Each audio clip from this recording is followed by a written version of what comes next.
comenzando. Pues gracias, muchas gracias por estar acá, muchas gracias por conectarse a este webinar, que es en parte la culminación de la parte académica de, de esta jornada tan importante, a nuestro modo de ver, en la prevención de situaciones de salud mental en profesionales de la salud. Hemos estado muy activos en las últimas semanas en una serie cada vez más amplia de instituciones, lo cual me tiene a mí muy contento, porque cada vez más personas se están interesando, cada vez más personas están entrando a participar en, por lo menos en la jornada de Medias Locas, lo cual ya es un inicio de lo que hablaba hace unas semanas en un foro, de la necesidad tan importante que tenemos de aumentar la conciencia sobre esta situación en el mayor número de personas posible, de tal modo que podamos prevenir desenlaces fatales como lo es la situación del suicidio, que es el peor, desde luego, el peor de los desenlaces en cualquier circunstancia eh, humana, vital, pero mucho más en una circunstancia laboral y mucho más en profesionales de la salud. A eso es a que se apunta todo, pero no, pues ese es como la punta del iceberg o es el objetivo central más destacado. Sin embargo, tenemos otro objetivo previo que es muy importante, que es aumentar el bienestar de las personas que estamos trabajando en el área de la salud. No solamente desde el punto de vista de prevenir la psicopatología, que es, desde luego es bien importante, sino que nos sintamos mejor como médicos, como enfermeros, como terapeutas, como psicólogos, como todos los profesionales de la salud, como nutricionistas, eh, en el ejercicio de nuestra profesión y no que nuestra profesión nos vaya a causar alteraciones en nuestra salud mental que puedan tener un desenlace fatal. Entonces, ahí estamos comprometidísimos y trabajando cada vez con más personas. Entonces, la receptividad ha sido muy alta y entonces estamos muy contentos con eso. Al punto que hoy nos acompaña una persona sumamente destacada en el área de la salud laboral y principalmente la salud mental laboral, que está el doctor Mauricio Fonseca Muñoz, que tiene una hoja de vida impresionante que envidia cualquier universidad eh, latinoamericana. Ya él está haciendo su doctorado en México, pero también está trabajando en la clínica en Banaco, está desarrollando y ha desarrollado varias investigaciones en torno al tema del agotamiento profesional, del desgaste profesional, que es una de las puertas de entrada a toda la psicopatología o una de las puertas de llegada también, los puntos de llegada. Eso lo vamos a hablar con él en un momento, pero te agradezco muchísimo que nos acompañes hoy, Mauricio. Qué bueno que hayas aceptado esta invitación y que te hayas unido a este programa de las Medias Locas allá desde Cali. ¿Cómo les fue? ¿Cómo estuvieron? ¿Qué hicieron? ¿Cómo la pasaron hoy allá en Imbanaco? Bueno, lo que se logró ver en redes sociales es mucho movimiento, de verdad. Hubo y hay una receptividad bien interesante, no solamente del tema de los médicos, sino ya unidos los auxiliares, las personas administrativas, y cada vez esto genera si lo queremos llamar así, una bola de nieve que finalmente es lo que se pretende y se quiere desde la iniciativa, ¿no? De Sí, tocas para los médicos y digamos que ha sido todo un escenario y todo un momento bien estructurado desde el punto de vista de tomarnos este día justamente para poder sensibilizar y visibilizar todo este tema de la salud mental y de hablarlo, ¿no? Entonces, digamos que mm, lo que se lo movió por redes sociales, lo que se vio muchas clínicas en Cali, Fundación Valle del Lili, con unas estrategias supremamente bellísimas, Clínica de Occidente, Clínica de los Remedios, desde muchas otras instituciones se unieron, digamos que a esta causa y a este movimiento mundial, pues, de visibilización. Entonces, digamos que Cali, chuleado, también vi muchas actividades en Barranquilla, muchas actividades en Medellín, en la costa atlántica, que son tan espontáneos y tan Sí, creativos. Entonces, digamos que creo que la cuota colombiana estuvo muy bien representada y es un motivo, Ariel, yo creo que de sentirte orgulloso por llevarnos y por emocionarnos pues con esta estrategia. qué bueno. Sí, sí, yo también estoy muy contento. Qué bien, sí, que estemos despertando más y más y más conciencia. Oye, pero para los que no te conocemos tanto, cuéntanos un poco de ti y no sé si puedes hacer como un relato más biográfico, como si que estudiaste medicina y luego salud ocupacional, creo que hiciste gerencia en salud, o no sé, y luego ahorita que estás haciendo este doctorado al mismo tiempo o después de haber terminado también la carrera de Derecho, ¿no? Pues me quito el sombrero, por Dios, qué cantidad de tiempo estudiando, se ve que eres un gran estudioso, pero ¿cómo ha sido esa carrera tuya? Cuéntanos un poco. Bueno, es retador, ¿no? Y de pronto hablar de uno mismo desde cuando uno lo oye o a veces lo leen, sí, pues digamos que definitivamente para los que me conocen, saben que estudiar para mí y el tema de la academia es casi que primordial dentro de lo que yo hago y lo que me permite desarrollarme no solamente como persona, sino realmente como ser humano y hace parte de esto. De hecho, nunca he parado de estudiar, entonces he estudiado todo el tiempo. Yo vengo de una familia muy pobre donde estudiar se vuelve finalmente la única opción para salir adelante. Entonces yo me tomo muy en Claro, serio el tema de educarme, de estudiar claro, y arranco medicina y nada, inicialmente muy enamorado de las especialidades clínicas, ¿no? Rotaba por pediatría, me encantaba pediatría, ginecología, me encantaba, sí, o sea, lo que nos pasa normalmente a los médicos al inicio de nuestras carreras. Y pues claro. salud ocupacional no es una carrera vocacional de entrada, o sea, tú no estudias medicina para ser médico ocupacional.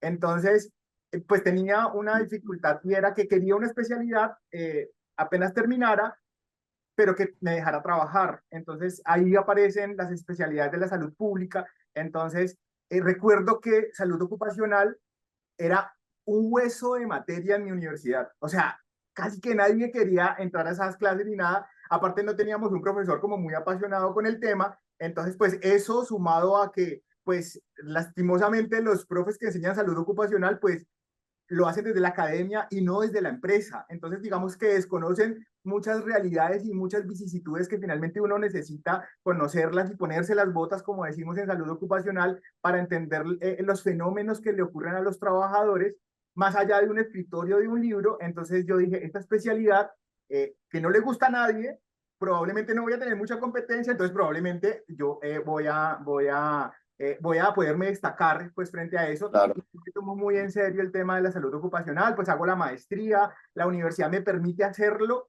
en mi año de rural. O sea, hago mi año de rural y estudio el tema de la maestría. Este tema a mí me parece supremamente apasionante. Entender el efecto que tiene en la salud ocupacional como una especialidad que está en todas las esferas del individuo, del huésped, de esta pirámide que conocemos de la historia natural de la enfermedad, porque tenemos actividades preventivas de prevención primaria, tenemos actividades de diagnóstico, tratamiento en prevención secundaria y tenemos actividades para que no progresen las enfermedades, para que se autolimite o para que se controle la secuela o el efecto. Entonces yo decía, esta especialidad es de las más completas que hay porque me por permite una supuesto. visión 360 grados de quizás uno de los individuos más importantes de la sociedad, que es el trabajador.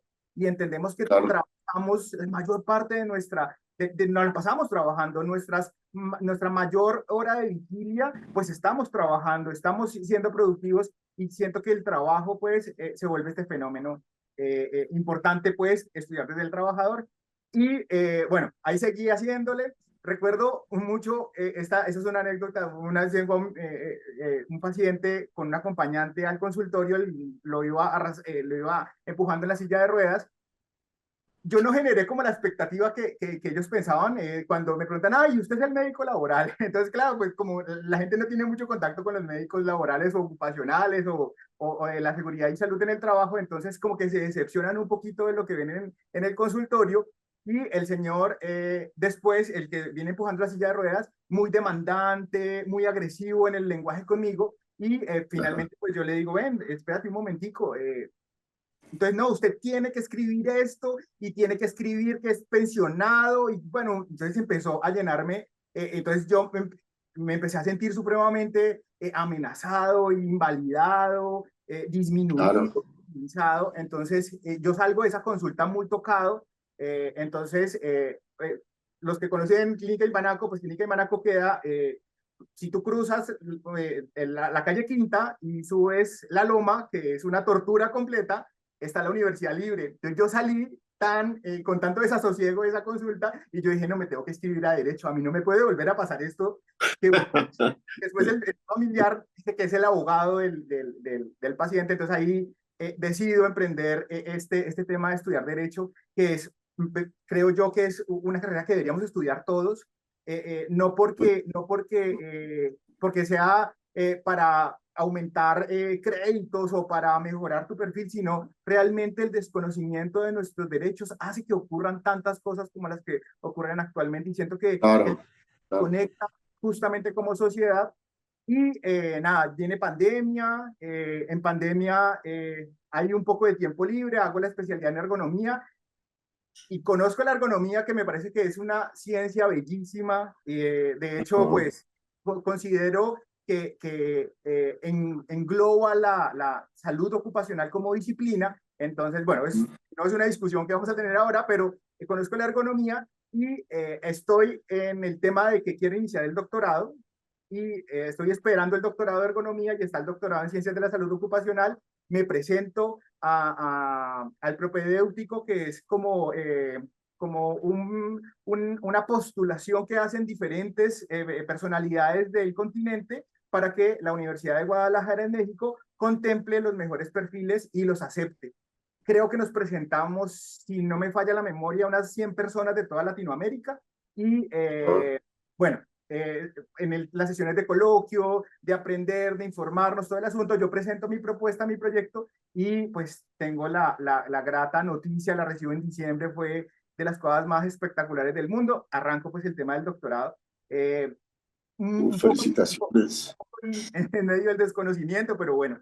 Y ahí la clínica me pide que por favor pueda, dentro de esa trinchera académica que voy a desarrollar, poder reflexionar desde el tema de lo que le ocurre a los médicos, desde el tema de la salud mental, desde el tema del suicidio médico estructural y desde el tema del desgaste ocupacional. Y digamos que me llevo esas ideas al doctorado con mi directora de tesis que aprovecho para saludarla, no sé si está conectada, pues ella logra muy bien redimensionar la tesis y pues yo empiezo a hacer aportes y a leer autores y a hacer y a nutrir un marco teórico, un marco filosófico, un marco metodológico y un marco epistemológico para acercarme al fenómeno como tal. Y pues ahí estoy en mi tesis de doctorado, dos variables muy importantes, síndrome de desgaste ocupacional y calidad de vida laboral en médicos. Entonces, digamos que eso es lo que estoy investigando actualmente. Wow, qué maravilla.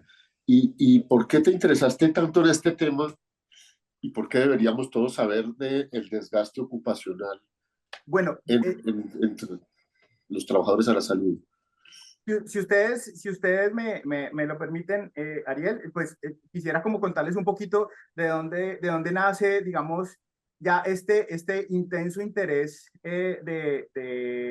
Sí, eh, ahí me confirma si ven de acercarme al tema del fenómeno como tal. Noticias como esta para mí terminan siendo desgarradoras. Encontrar un médico que claro, en el parqueadero de la clínica termina con su vida, el médico que cae en el sexto piso, un pediatra de 41 años muere a arrojarse del vacío del séptimo piso, desde diferentes enfoques.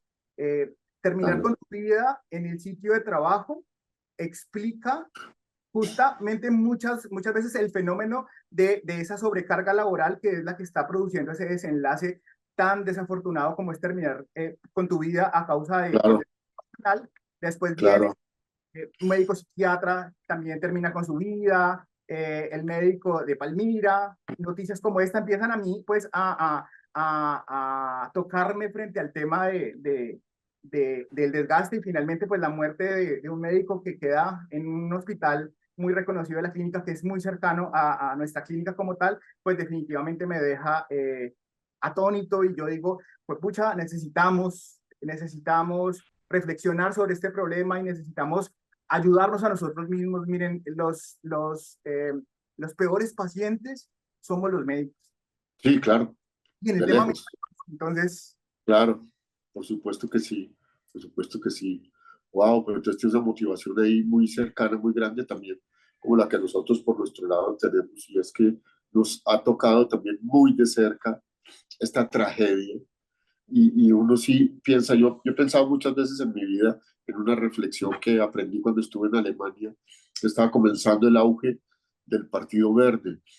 Y ellos decían, tienen un eslogan que estaban en los afiches, en las paredes de campaña política, y decía, eh, piensa global, pero actúa local. Los verdes, decían. Era como su eslogan de campaña. Y yo decía, wow, yo creo que eso debe ser un principio de vida. Es decir, me doy cuenta que hay un fenómeno muy grande que está ocurriendo a nivel de la humanidad, pero ¿qué hago con el que tengo a mi lado?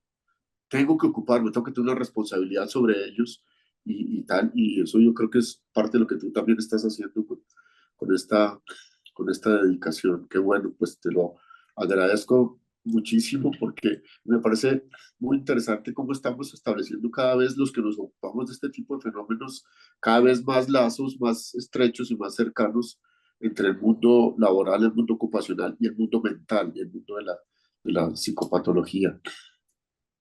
Oye, y bueno, ¿y tú qué, digamos, qué concepto tienes del desgaste ocupacional como tal? ¿Y qué es eso? ¿Cómo se presenta? ¿Por qué se presenta? ¿Qué has estudiado? ¿Has visto? Y hay un tema ahí polémico, ¿no? Que es que si es un diagnóstico o no, yo creo que me parecería muy interesante que lo discutiéramos y lo presentaras más adelante. Pero, ¿cómo sé yo que estoy desgastado emocionalmente? vale, entonces voy a darles, a mostrarles también un poquito de lo que es mi marco conceptual como tal. Yo asumo teóricamente el concepto del desgaste ocupacional desde la clasificación internacional de las enfermedades, desde el CIE-11. A mí me parece que en estos temas conceptuales tú tienes que pararte desde una esquina para tú poder asumir un rol frente a desde cómo vas a reflexionar el fenómeno. Entonces, y mi directora de tesis decidimos pararnos desde la OMS y desde este concepto como tal. Cuando ustedes van al CIE-11, ustedes se van a encontrar que el CIE-11 empieza a desplegar todas las estadísticas de morbilidad y mortalidad y los códigos del CIE-11. Entonces, cuando ustedes bajan hacia el código o hacia la familia o de categorías, se van a la categoría 24 que dice factores que influyen en el estado de salud o el contacto con los servicios de salud. Y aquí hay un primer cambio en el paradigma porque aquí tú ya entiendes que no es un diagnóstico médico. O Ah, sea, del CIE-11, pero está dentro de factores que influyen en el estado de salud y son estas categorías en este capítulo que se proponen como estas circunstancias que no son enfermedades, ni traumatismos, ni causas externas como tal, que esas se utilizan en códigos más arriba en diagnósticos o problemas. Después, cuando le haces zoom al capítulo 24, te vas a la subfamilia y están las subfamilias QF4Y, que son otros factores especificados que influyen en el estado de salud o en el contacto. Cuando ustedes abren esos factores, se van a los problemas asociados con el empleo y el desempleo. Y por allá, en el QD85, ustedes se van a encontrar el síndrome de desgaste ocupacional.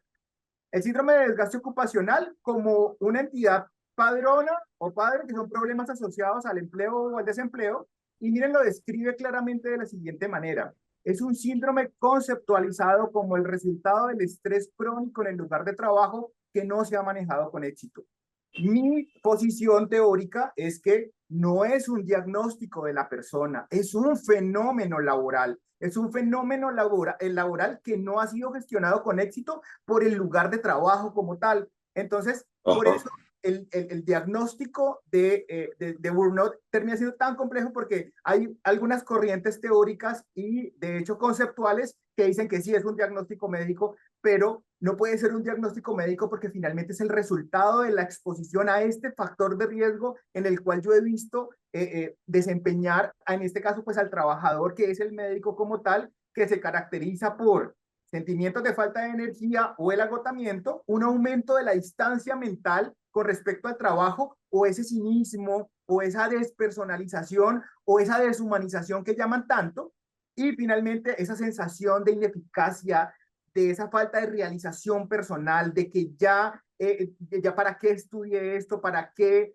sigo haciendo este acto médico, porque esto que antes me causaba amor, me causaba pasión, ya no me está causando esto. Y finalmente ese síndrome de desgaste ocupacional se refiere específicamente a esos fenómenos del contexto laboral y no debe aplicarse para describir experiencias en otras circunstancias o en otras áreas de vida. Y aquí también es muy importante que tenemos somos proclives a el desgaste ocupacional, los que tenemos, como les dice, contacto con los servicios de salud o contacto con las personas. Yo no puedo hablar de burnout de una persona que no tiene contacto con otras personas o que su labor no se trata justamente de eso. Por eso, hablar de burnout en docentes, en médicos o en enfermeras termina siendo, digamos que, un elemento que es importante para nosotros poderlo clasificar. Vuelvo y les digo, estoy parado desde lo conceptual, desde el CIE-11. Aquí hay demasiadas teorías, hay muchas personas que han estudiado el fenómeno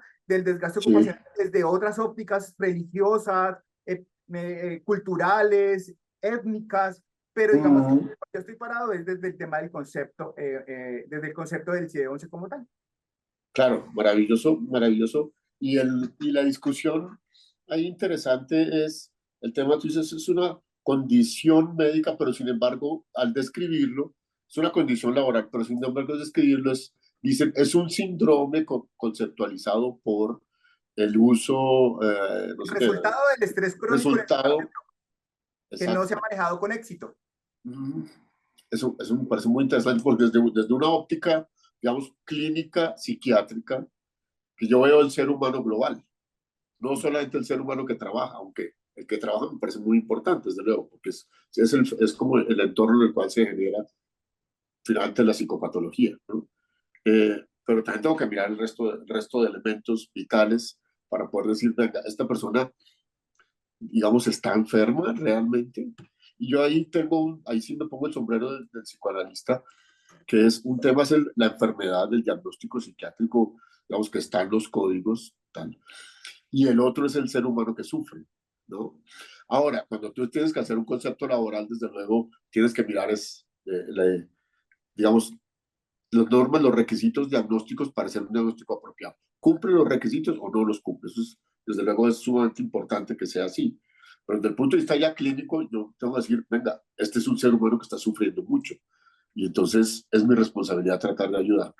Ahora ya el tema, y qué bueno que tú tienes esa combinación, porque es una combinación que yo creo que todo médico laboral la tiene y la debe tener, que es el tema de la parte normativa y la parte clínica, que es tan interesante. Ahora, si tú además de eso eres abogado, pues tienes ves el panorama mucho, mucho más amplio.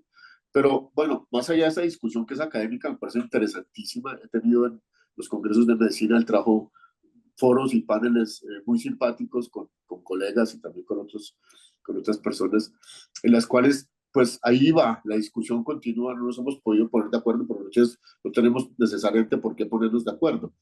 Lo importante es entender mejor qué es lo que pasa y ver cómo podemos ayudar mejor a las personas y un poco lo que tú decías, la motivación inicial, prevenir desenlaces fatales en nuestros trabajadores de la salud.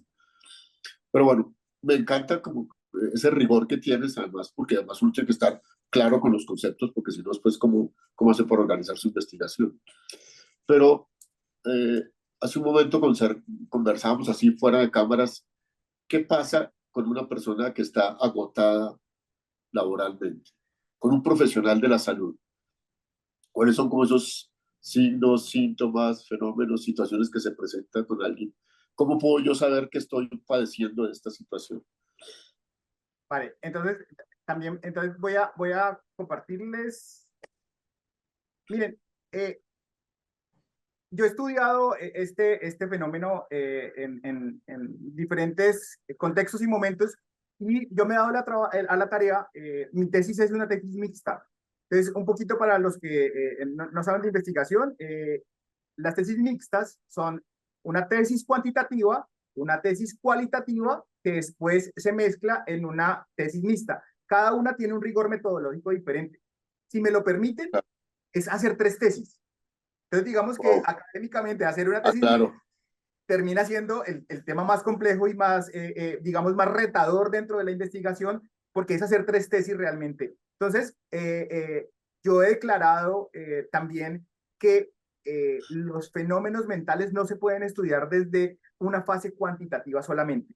No solamente desde aplicar una escala como la del Maslach-Burnout Inventory, no solamente aplicar factores extralaborales e intralaborales, no solamente, porque finalmente no es un ser humano que se lleva una tabla, finalmente es un ser humano digno, humano, que se comporta de manera diferente. Y cuando yo le pregunto a los médicos cuáles son los elementos dentro de su contexto, de su ambiente laboral, que los llevan a que se desgasten, las horas largas de trabajo y muchos pacientes es uno de los que más puntúa, la presión para mantener altos estándares, organizaciones acreditadas con altos estándares de calidad, que tienen sellos internacionales, pues tienen una presión justamente que finalmente en esa cadena desemboca en el médico o en los profesionales que están dando la atención.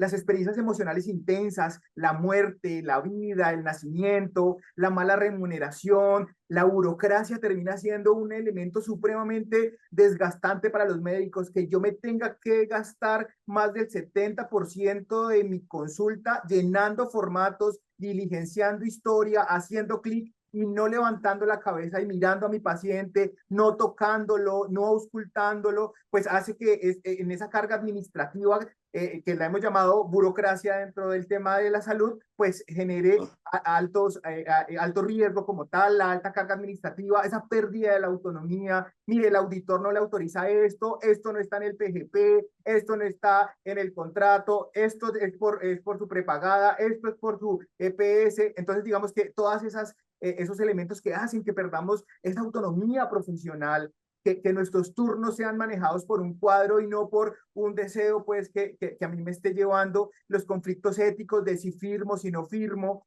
En las mujeres la doble presencia, y la doble presencia, los techos de cristal juegan un papel en las mujeres médicas que inclusive son más proclives no solamente al desgaste ocupacional, sino al suicidio como tal, sí, porque llegan a sí, la casa y siguen trabajando, tienen que hacer la tarea del niño, hay que hacer el almuerzo del esposo, porque culturalmente, idiosincráticamente, así es la mujer colombiana como tal, las expectativas poco realistas de los pacientes, esa ganancia secundaria, el paciente que su motivo de consulta es vengo por una incapacidad y resulta que el médico es un ortopedista que se ha supra especializado, que tiene el mejor acto médico, pero que resulta que se encuentra con que el paciente, lo primero que le dice antes de preguntarle cómo está la cirugía, si no ha sangrado, si no está caliente, es doctor, la incapacidad. Entonces, eso también genera una sensación de ineficacia dentro de los médicos, esa actualización tan constante del crecimiento, la brecha intergeneracional. Miren, hay una nueva generación de médicos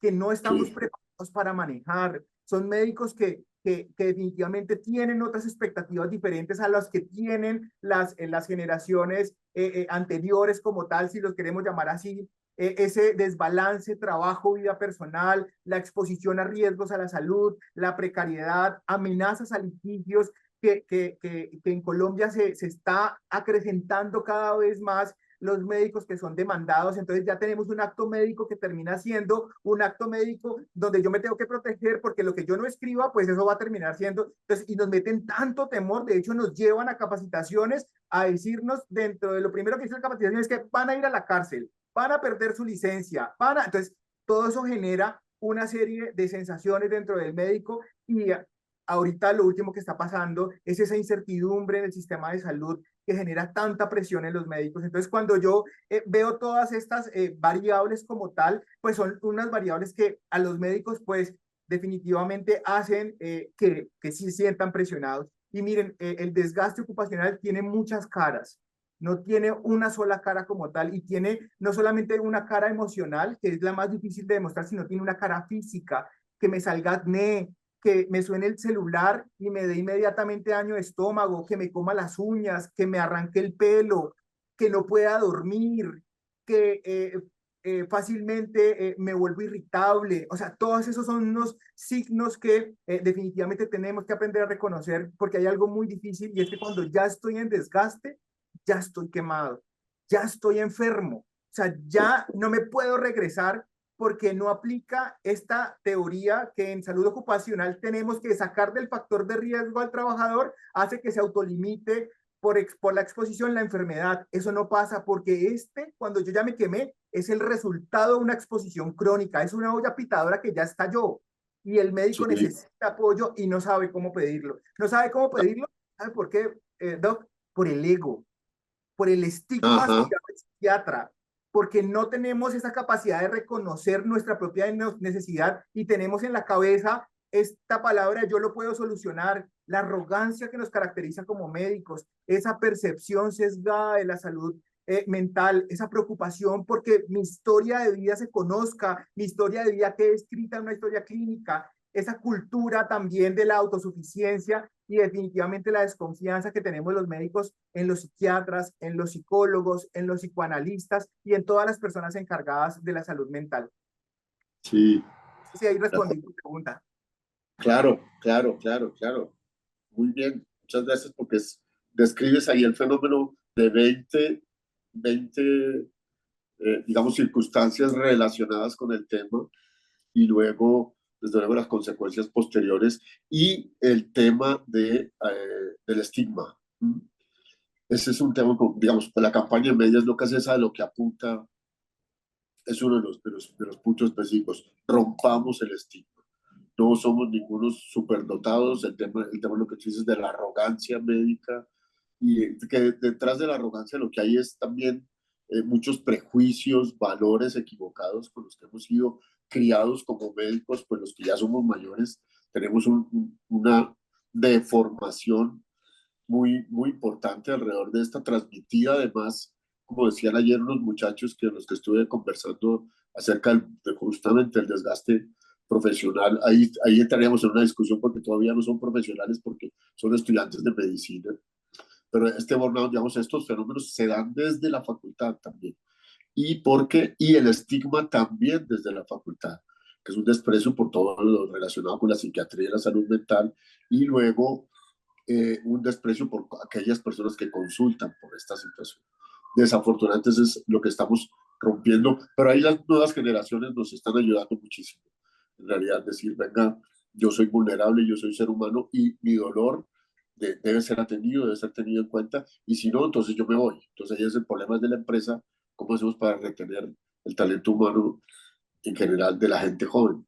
Pero eso me parece un tema sumamente, sumamente interesante. Eh, Dentro de lo que tú has estudiado, porque tú dijiste un tema que me parece, digamos, no puedo estar más de acuerdo con eso, y es que la persona ya se quemó, la persona ya está en esta situación. Eh, y yo lo veo, la olla pitadora se estalló y tengo un fenómeno crónico con unas secuelas en mi ser muy profundas. Y como yo lo veo, es como la consecuencia de un trauma psicológico. Para mí el burnout, ya cuando se declara, porque no sé si tú nos pudieras hablar de distintos estadios que existen, ¿no? Eso no es de un día para otro, eso toma su tiempo y se va generando, y hay veces que uno puede estar en un estadio en el cual realmente es reversible, como el estadio del estrés, pero hay otros en los cuales cuando ya estás agotado, desde luego que es reversible, pero tienes que hacer una rehabilitación muy larga, muy cuidadosa, porque estás traumatizado desde el punto de vista psicológico. es un trauma relacional, como nosotros tenemos, bueno, los que manejamos la teoría de traumas, hay distintas clases de traumas, digamos, hay el trauma agudo cuando uno sufre una situación en la cual corre peligro su vida, y claro, y queda con una consecuencia psicológica importante. Y luego hay un trauma que se da poco a poco, que es el del bullying, por ejemplo. El del bullying es muy grave porque ocurre en cerebros de seres humanos que están en formación, en crecimiento. Y entonces ahí la alteración de las creencias también es consecuencia de una alteración en el desarrollo neuronal por un estrés excesivo que no tiene que estar ocurriendo en el momento en que ocurren los niños y los adolescentes. El burnout termina ocurriendo como un trauma del mismo modo, pero en cerebros que ya son adultos, porque son personas que son profesionales, estamos hablando. Pero de todos modos el fenómeno es equivalente, es un desgaste crónico, cotidiano, donde la persona va perdiendo el valor como persona, donde va cambiando su personalidad al punto de vista que se, digamos, el síntoma de la despersonalización me parece muy interesante y muy grave, y es que colegas nos dicen, ya no soy el que era antes, ¿no? Ya no soy, y hay entrevistas y además hay estudios, que en eso sí estoy más de acuerdo, no puedo estar porque yo he hecho muchas investigaciones cualitativas a lo largo de mi carrera, ya no tanto me dediqué a publicar otro tipo de cosas, pero, pero las narrativas que hacen las personas cuando están sentadas frente a uno en el consultorio, es decir, venga, yo me acuerdo cuando comencé a estudiar, yo me acuerdo que yo era, yo qué sé, yo era Boy Scout, yo era voluntario en la Cruz Roja y lo que quería era ayudar, servir, aliviar a las personas, aprender sobre la salud, aprender sobre la fisiología y tal. Y ahora no soy nada de eso que fui cuando estaba estudiando y cuando me convertí en otra persona. Las Eso es un perdemos, trauma psicológico grave, dramático, dramático.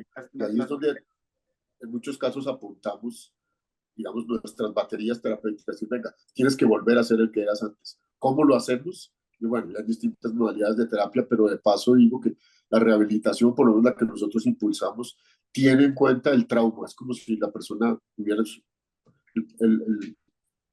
el paralelo, tiene cosas inadecuadas, pero porque no es exactamente lo mismo, pero tiene cosas parecidas, o el trauma que ocurre como consecuencia de una relación abusiva, ¿no? Una relación de pareja abusiva a lo largo de 5 años, ya después la persona es otra, porque día tras día ha sido desvalorizado. ¿Cómo ves tú el cuadro clínico? ¿Qué es lo que sí, pasa con alguien? ¿Qué etapas has sí. podido estudiar o estás estudiando? En- a- a- Ahí están viendo mi pantalla, ¿cierto? Sí, ¿Pero la completa o...? no, estás muy viendo a la izquierda las diapositivas. Eso, ya, ahora sí. Listo. Entonces, Ah, qué bonito. la vida del médico. Te voy a contar un Qué- poquito, yo que he estudiado, yo he intentado estudiar el desgaste ocupacional desde, mm, desde el suicidio estructural, ¿no? Entonces, definitivamente tenemos que regresarnos cuando decidimos estudiar medicina. Miren, cuando decidimos estudiar medicina, es una responsabilidad. Es una responsabilidad no solamente personal, sino que muchas veces también obedece a los deseos de mi papá, a los deseos de mi mamá, a los deseos de la familia, a los deseos de una comunidad como tal. Entonces, cuando yo decido estudiar medicina, yo empiezo a tener una carga social supremamente intensa como tal. Te voy a contar un poquito la experiencia de Cali. Por ejemplo, en mi universidad, nosotros teníamos un gran porcentaje de compañeros que venían de Pasto o venían del Cauca, entonces se desplazaban a vivir a una ciudad tan adversa, tan hostil como la ciudad de Cali. Entonces, inclusive, pues, se reunían entre ellos y eran los que hacían los grupos de trabajo y todo el asunto, personas supremamente talentosas, supremamente inteligentes, pero que cambian su contexto en un nivel muy, muy primario de su vida, 16, 17 años, pues, migran a una realidad. Entonces, esto genera un primer choque que es muy complejo. Viajan a la ciudad, son médicos nuevos, empiezan a tener una serie de cargas emocionales muy complejas, ese nicho vacío, ese separarme de mi mamá, ese separarme de todo eso que yo tenía y consideraba como seguridad.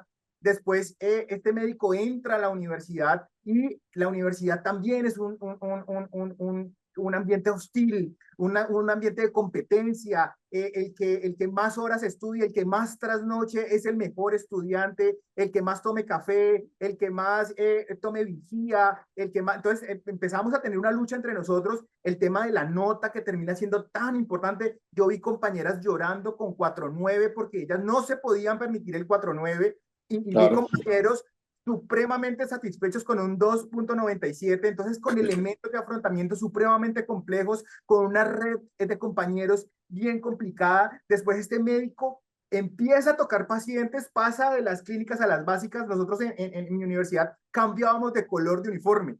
Entonces, un poquito lo que teníamos en la hipótesis era, en nuestro uniforme arrancaba azul oscuro, entonces decíamos que no teníamos conocimiento y a la medida que íbamos pasando los semestres se iba aclarando hasta que llegábamos al blanco, que el blanco ya era el médico interno, pues el iluminado dentro del conocimiento, pero entonces ya viene ese pase a las bases, a las básicas, que termina siendo tan intenso, porque ya viene la responsabilidad que tienes un paciente, viene la responsabilidad de tus compañeros, ahora de tus profesores como tal, y ahora viene una fase, esa fase blanca, que es la fase del internado, donde yo ya tengo una presión muy compleja, donde yo viví experiencias muy dolorosas y muy traumáticas, y que finalmente las normalizamos tanto, sí, normalizamos la violencia en la mujer, normalizamos tantas cosas, hacer turnos, yo logré hacer turnos de 36 horas, entonces un tema que ya pues actualmente esta nueva generación de médicos a todas luces no va a vivir, pero digamos que el mejor interno era el que llegaba más a las 4 de la mañana, entonces si yo llegaba a las 4 yo intentaba llegar a las 3:30, si este llegaba a las 3:30 yo intentaba quedarme durmiendo en el servicio para que el profesor me viera comprometido con el servicio, porque yo tenía que evolucionar 300 pacientes, entonces la carga del interno termina siendo muy complicado, y también hay algo con el interno que es muy complejo, que el interno termina siendo esta bacenilla de escupas de el R1 y el R1 del R2 y el R2 del R mayor, y eso termina siendo una cadena alimenticia donde finalmente el estudiante de medicina termina siendo el más vulnerable dentro de esta cadena, y ya ajá, viene pues el rural, que el rural termina siendo un escenario muy complejo, donde estás solo con el paciente, donde estás solo con un parto, con una realidad, donde definitivamente eso que parecía un juego acá en tu internado, porque tenías quien te respaldara y saliera a darte la mano, ya estás solo en esa responsabilidad, y empiezan a vivir estas experiencias tan intensas. La residencia, para los que deciden hacer residencia, que termina siendo muy dolorosa, porque es finalmente salir de tu zona de confort y entrar a una nueva zona donde la violencia está tan normalizada, donde el grito está tan normalizado, donde la invalidación está tan normalizada, que finalmente terrible, sí, la sí, mayor tasa de suicidios dentro de los médicos como tal, por esas experiencias tan intensas que viven en residencia. Después viene la especialidad, cuando creen pues que ya son especialistas y ya son producto terminado y ya son la autoridad, pero vienen justamente unas fases dentro de ese desgaste como tal. Entonces digamos que eso es un poquito cuando yo tengo que reconocer el factor del desgaste ocupacional, no lo puedo ver desde este momento del especialista, del médico general, sino desde el momento en el que el médico justamente decide estudiar medicina, de del qué familia estudiante, viene, claro, de qué cultura familiar viene, y yo nunca le pregunto eso al médico, yo nunca reconstruyo su vida de traumas que ha venido recogiendo ajá, todos sus años de trabajo y experiencia médica. Y ahorita un poquito de las fases que tú me comentas. Miren, hay diferentes factores dentro de las fases. Las determinantes sociales son factores muy importantes que determinan cómo yo voy a responder al desgaste ocupacional. El tipo de colegio, el tipo de familia, el tipo de conductas que yo tengo, el tipo de amistades que yo tengo a mi alrededor, va a determinar mucho justamente yo cómo voy a responder al desgaste ocupacional, porque sabemos que todos estamos expuestos al mismo nivel de estrés y de desgaste, pero no todos responden igual, porque finalmente cada uno tiene esos determinantes sociales, esos factores políticos, culturales, ambientales y económicos que me hacen responder de una manera diferente.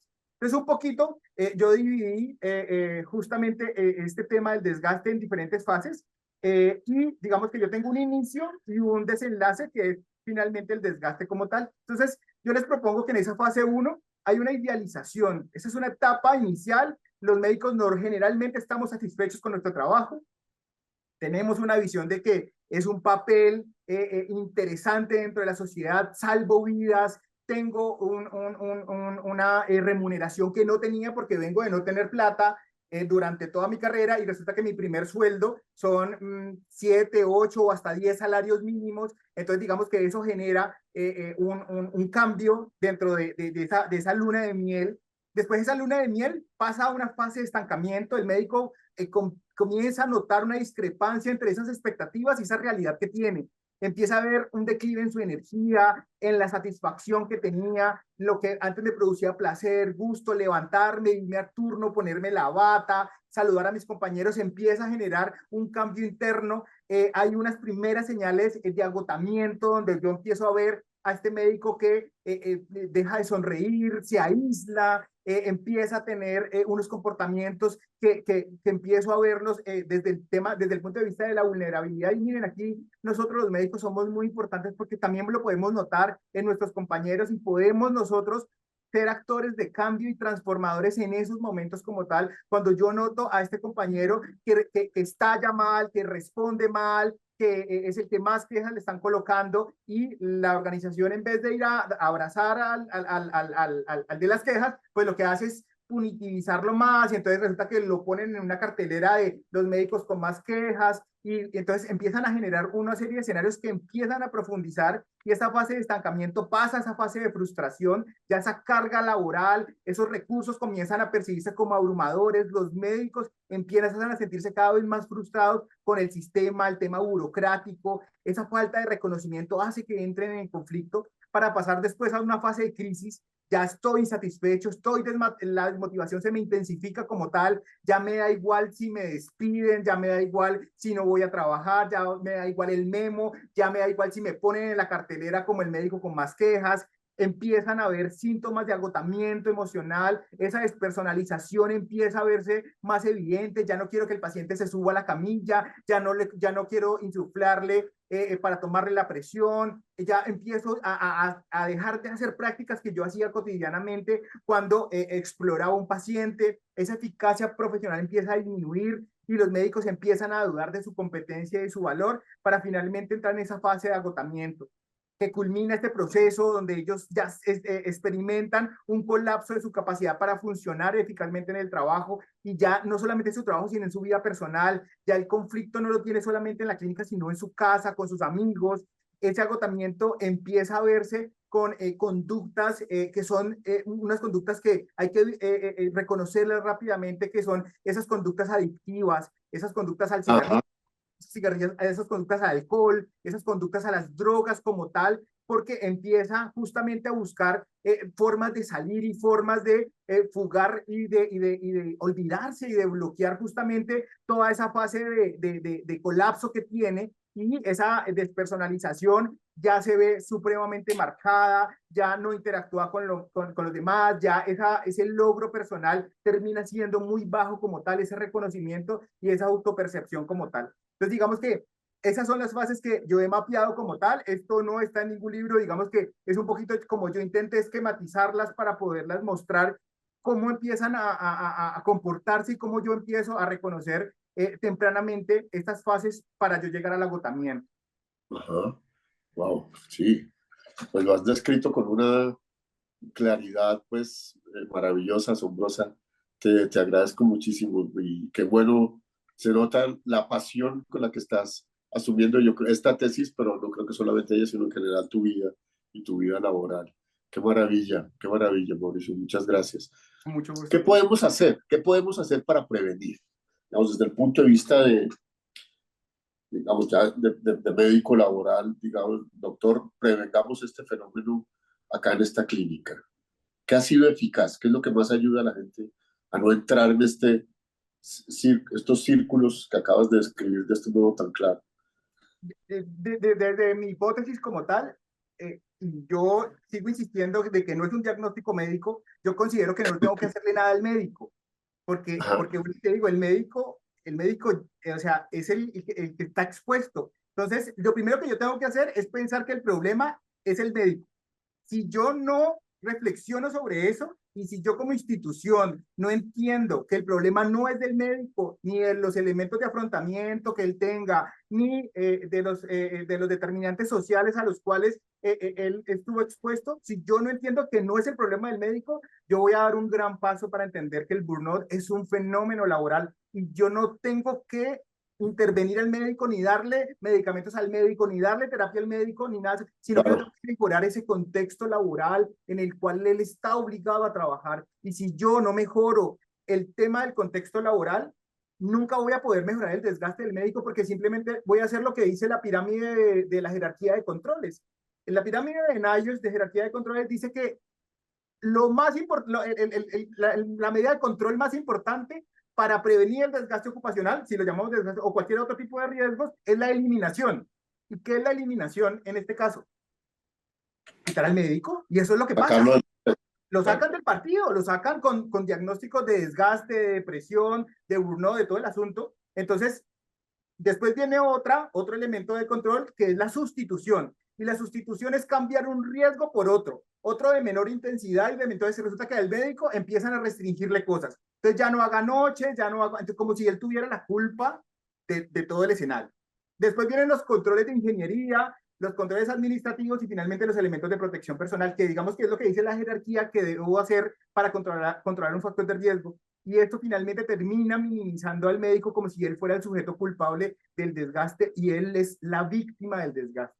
Entonces, si yo no lo claro. percibo como una víctima como tal y que lo que está haciendo justamente es ese sistema tóxico en el que él está, inclusive desde que arranca a estudiar y desde que él arranca como tal a vivir su vida médica como tal, pues yo definitivamente cualquier cosa que haga no va a funcionar, por mejores campañas que tenga, por mejores mindfulness que yo les diga, por mejores terapias de choque, por mejores regresiones, por mejores conversiones, por mejores hongos alucinógenos que les dé, por mejores medicamentos psiquiátricos que les dé, no lo voy a mejorar porque no es un diagnóstico de la persona, es un fenómeno laboral y lo tengo que reflexionar desde la organización como tal. Tengo que tocarme desde las áreas de gestión humana, desde los programas de apoyo al empleado. ¿Yo qué voy a hacer retadoramente para estructuralmente poder darle y ofrecerle al médico trabajador el mejor escenario para trabajar? Mire, hoy Claro. justamente estamos a 2 años de haber declarado la seguridad y salud en el trabajo como un elemento esencial para los derechos como tal, desde la OIT como tal, y hasta ahora seguimos inclusive intensificando y perpetuando más los elementos que hacen que el médico se sienta más ineficaz, más desgastado y más despersonalizado en el trabajo. Claro, pues completamente de acuerdo. Ahora, cuando ya me llega a mí el paciente, el colega, completamente despersonalizado, incluso con síntomas de depresión, y ahí estoy muy de acuerdo, y ahí es el tema del traslape de los diagnósticos, y no puedo estar más de acuerdo contigo, Mauricio, con esto que estás diciendo, porque es que es absolutamente fundamental esa visión sistémica, esa visión de conjunto, que cuando ya llega la persona con un trauma relacional, pues me toca sentarme y hacer una terapia con él o con ella, pero sin duda que el cambio tiene que ser de la organización. Ese ahí está. Y ahí estamos, yo tengo la sensación, muy quedados todavía en políticas decididas y más ahora, por ejemplo, con la situación que tenemos de inestabilidad en el sistema de salud, por lo menos el sistema de salud colombiano. Sí, eso es una carga adicional, tú lo nombrabas hace un momento, ¿no? El entorno político y el entorno social, desde luego nos impacta. Pero, digamos, allá en Imbanaco, ¿qué están haciendo ustedes para mejorar el bienestar y para prevenir todo este tipo de círculos viciosos que nombraste allí o que has leído de qué es eficaz? Yo te voy a contar un poquito lo que yo tengo en la cabeza, que no se está haciendo en Ajá, Colombia, ya lo ok, mapeé. De hecho, intenté buscar una estrategia y no se ha propuesto como tal. Yo propongo dentro de mi tesis, en este apartado de conclusiones y recomendaciones que finalmente uno debe hacer, yo estoy proponiendo que el desgaste ocupacional como fenómeno laboral tiene que estar inmerso en un conjunto de actividades que permita que el médico pueda hacer regresión de las fases del desgaste ocupacional. En ajá, ese orden de ideas, mi propuesta o mi recomendación es que el desgaste ocupacional no se puede manejar por un solo especialista, sino que como es un fenómeno laboral, debe abordarse multidisciplinariamente. porque el desgaste ocupacional es multidimensional. Entonces, lo que yo estoy proponiendo, y lastimosamente, digamos que está en una propuesta como tal, pero sé que Bueno, una vez terminado el doctorado y ojalá con tu apoyo y con el apoyo de las personas que me están oyendo, que puedan tener decisiones políticas frente a esto, es que el desgaste ocupacional o las enfermedades mentales deben tener un ciclo de tratamiento específico y más para el trabajador. Entonces yo considero que, bueno, lo que yo estoy proponiendo es una consulta de desgaste ocupacional, y esa consulta de desgaste ocupacional es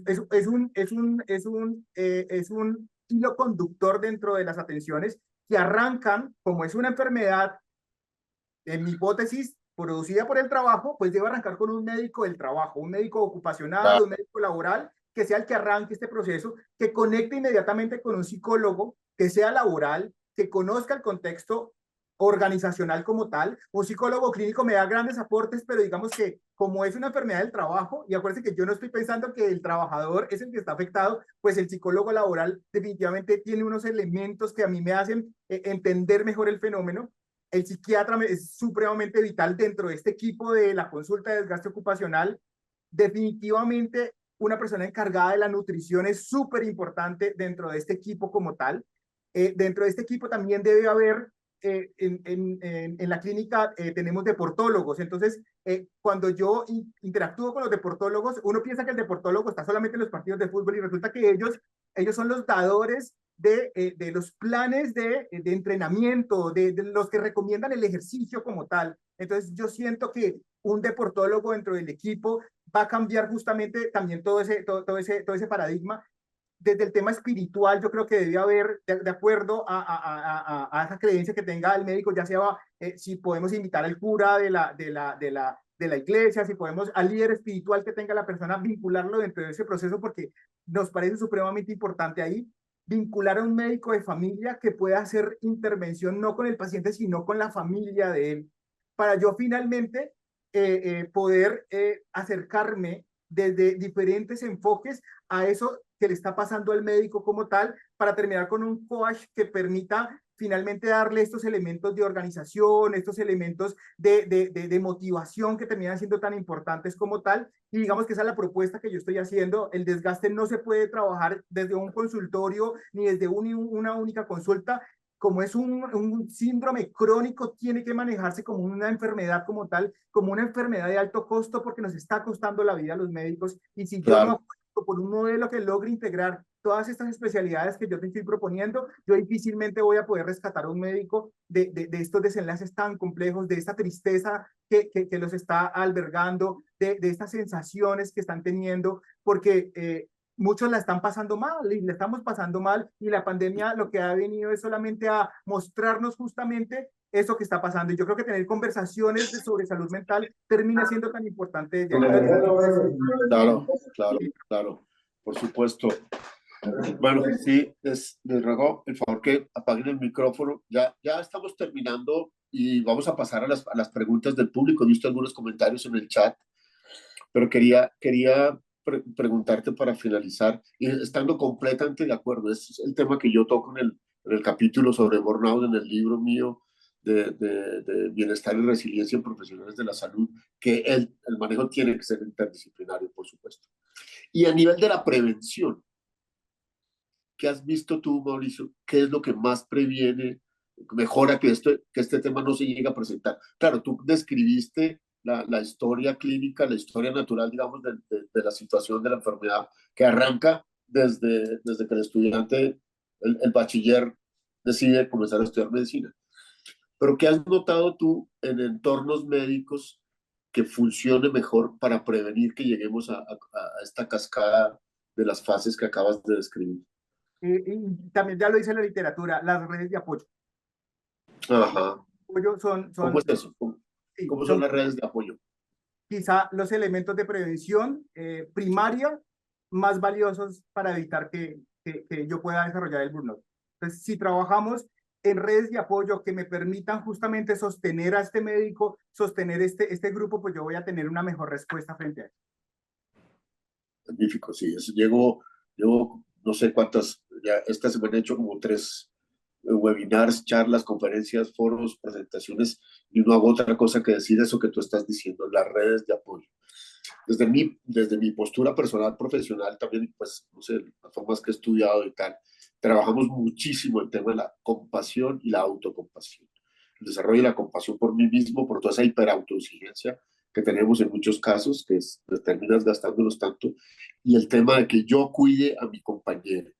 La red de apoyo, yo estoy absolutamente convencido que es uno de los elementos más importantes en la prevención. Es decir, venga, démonos la mano, ayudémonos, apoyemos, saquemos adelante esta situación, que además debería ser un principio de funcionamiento de todas las organizaciones médicas en general. Crear esas redes de apoyo, fortalecerlas, hacer todo lo posible.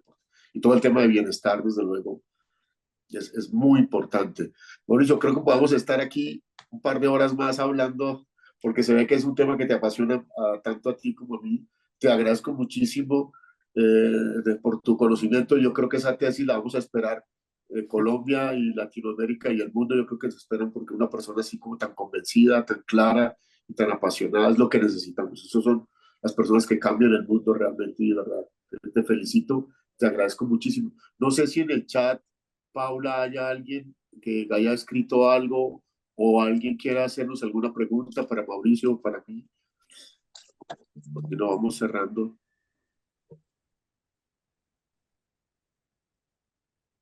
No, Ella, por ahora no tenemos preguntas en el chat.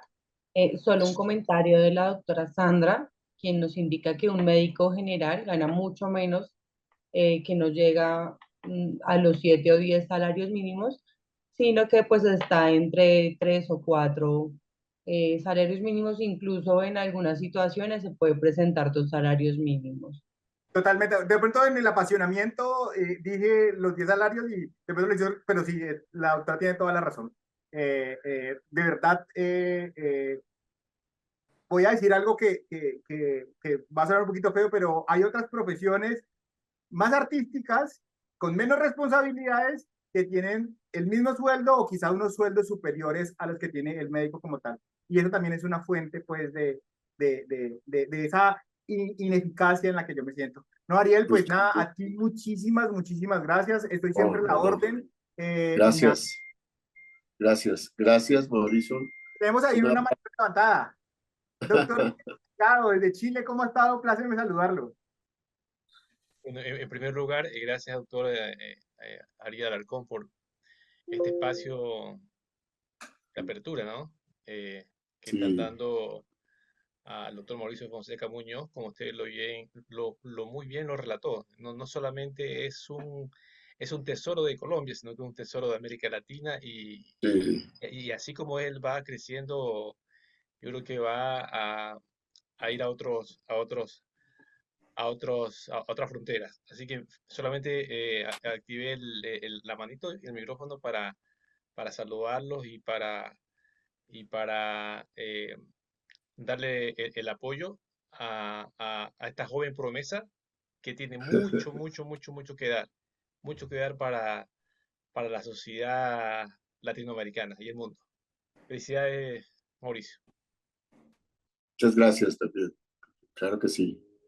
Qué bueno que nos acompañaste esta noche. Bueno, encantado de haberte tenido acá.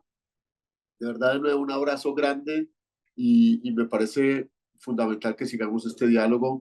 Pues hacemos toda la fuerza del mundo porque salga bien tu tesis y que podemos seguir conversando en otros momentos sobre esto.